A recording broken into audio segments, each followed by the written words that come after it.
Philippe Jambert et la Fédération des grands randonneurs organisent l'Hannibal Total. 4 jours de balade extrême entre France et Italie au travers des vallées de la Tarentaise et de la Maurienne. 1000 km pour 500 concurrents en auto et moto, 1000 km en territoire interdit en temps normal à tout véhicule tout-terrain, pour prouver qu'avec une réelle organisation, plusieurs centaines de 4x4 passant les mêmes jours aux mêmes endroits ne détruisent pas forcément l'environnement. Au départ de la randonnée Hannibal de cette année, 150 motos et 150 autos, pendant le salon du 4x4 de Val d'Isère, se sont donc retrouvés pour simplement rouler entre amis. Ici, ce n'est pas le Paris-Dakar, les autos sont toutes de série et la vitesse importe peu. Il ne faut que pointer 1 ou 2 fois par jour à des contrôles de passage avant de se retrouver le soir pour un bivouac sous les étoiles. Avec Raoul Raymondis, grand spécialiste des rallyes africains, nous avons observé comment se négocient les réelles difficultés d'un parcours tout-terrain. On freine à main, on passe la marche arrière pour se représenter face au virage.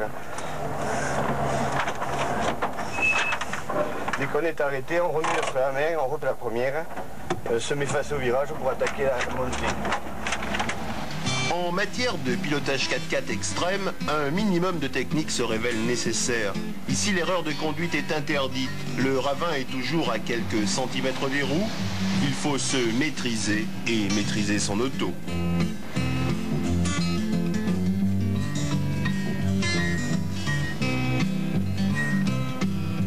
Des 1000 km de l'Hannibal 1987, on trouve toutes sortes de difficultés de pilotage et parfois même les meilleurs, comme ici Raoul Raymondis, se retrouveront obligés de jouer les cantonniers.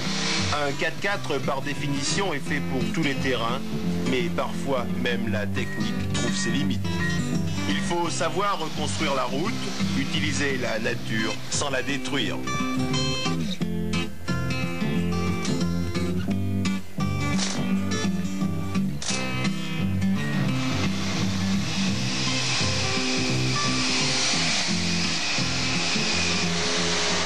Ce genre de passage est très difficile et très boueux. Si jamais on accélère trop fort, une perte d'adhérence des pneus et des roues, donc on ne passe pas. Il faut laisser faire l'auto sur son couple. Une telle randonnée ne s'improvise pas. Pas question de lâcher en pleine nature 300 participants sans un encadrement sérieux. Aussi, c'est surtout grâce à la compréhension de l'ONF, l'Office national des forêts, que de tels raids peuvent être mis sur pied.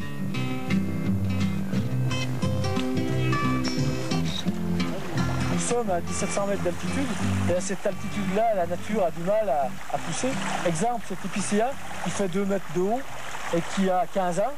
Donc, soyez très très vigilants parce qu'en quelques secondes, on peut tout détruire.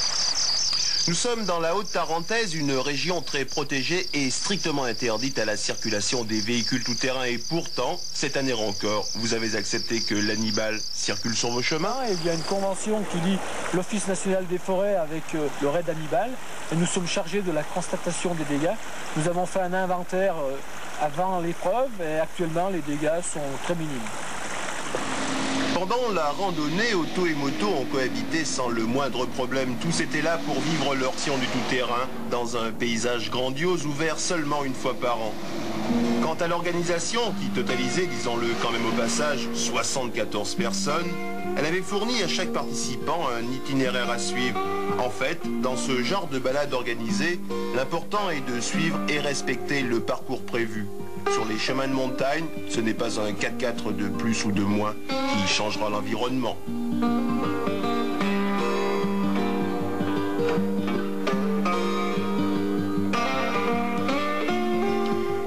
Il importe seulement de respecter les règles en vigueur sans agresser la nature et ses habitants. Le domaine public est à tous, c'est sûr, mais il ne doit pas être exploité de manière sauvage et anarchique. Aujourd'hui, environ un tiers des possesseurs de véhicules à 4 roues motrices sont regroupés au sein de clubs. Et ce ne sera que grâce au civisme de chacun que le 4x4 aura encore longue vie chez nous. Aussi, c'est grâce à la compréhension des communes traversées que l'Hannibal peut renaître de ses cendres chaque année. Valloire-Valmeinier, Aime, Saint-Martin-de-Belleville, Montalbert n'ont pas hésité à ouvrir toutes grandes les portes de leur territoire. Hannibal n'est pas Attila, et là où sont passés les 4x4, l'herbe a déjà repoussé.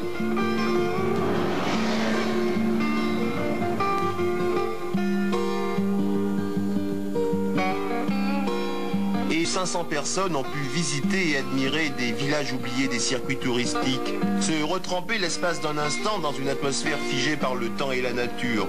On aurait pu bien sûr venir ici à pied, mais à une époque où chaque minute est comptée, grâce aux véhicules tout-terrain, tous sauront respirer un extraordinaire bol d'oxygène.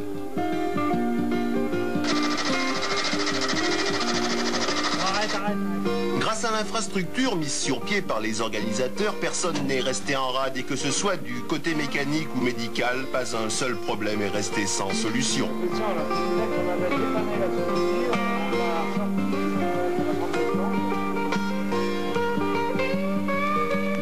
Pour que chacun puisse vivre sa passion du tout-terrain, il faut bien conduire, c'est sûr, mais surtout bien se conduire.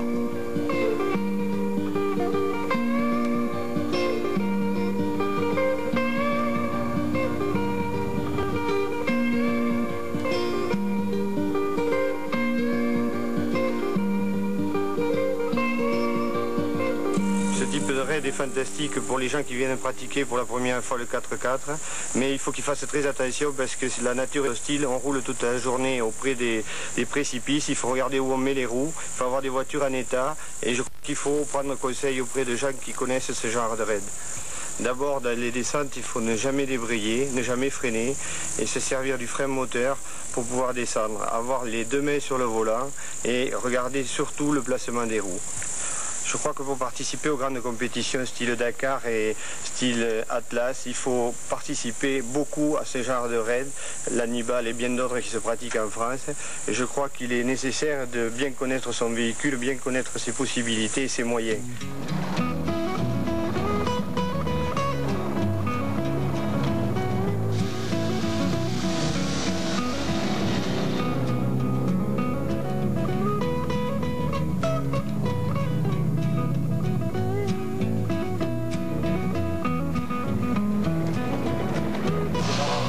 Passage obligé pour tous les participants, le col des Encombres aura permis à chacun de mesurer la difficulté du réel pilotage tout-terrain.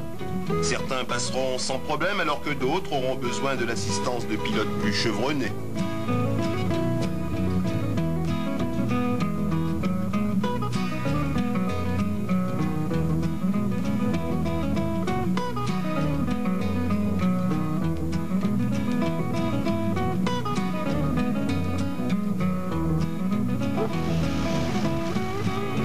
Dans ce Land 110, Bernadette Sassi, spécialiste du pilotage tout-terrain en rallye africain, passera sans encombre.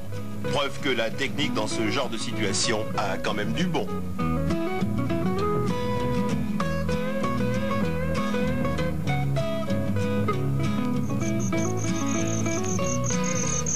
Les gens qui ont fait l'Hannibal peuvent participer bien sûr à un Paris-Dakar, mais ne seront jamais devant. Les gens qui vont vite dans un Paris-Dakar ou au rallye d'Atlas, ce sont des gens qui avant tout ont fait de la course automobile avant, en circuit, en rallye. Il n'y a pas de chronomètre, il n'y a pas de vainqueur, donc on ne peut pas considérer la randonnée 4x4 comme un sport automobile. Par contre, moi personnellement, j'ai passé une bonne journée. Les concurrents aussi, je crois, ils se sont régalés sur des routes de terre avec des difficultés à passer, bien encadré au niveau sécurité, puisqu'il y a des hélicoptères, des médecins et des horreurs des fermetures de route. Donc la randonnée 4x4 est nécessaire pour des gens qui veulent se balader et voir des beaux paysages en totale décontraction. Tourisme organisé, école de tout-terrain, la Hannibal 87 aura passionné et intéressé plus de 500 participants. Alors, si certains se retrouvent au Paris-Dakar 88, peut-être que l'Hannibal aura déclenché chez eux une passion pour le désert. Nous pensons que nous devons nous associer à cette nouvelle forme de sport loisir qui est l'utilisation de véhicules tout-terrain, auto ou moto, qui aujourd'hui prend un essor certain. Et nous estimons que nous devons pouvoir valablement encadrer de telles manifestations. Dans ces manifestations, comme la Croisière Blanche Totale, comme l'Hannibal Totale, comme d'autres manifestations qui existent, qui sont organisées par des clubs responsables, alors à ce moment-là, chacun se fera plaisir et la cohabitation se fera avec les villages, avec les riverains, avec les écologistes même, puisque nous travaillons également avec eux. Je pense que c'est ça l'avenir de la pratique du tout-terrain.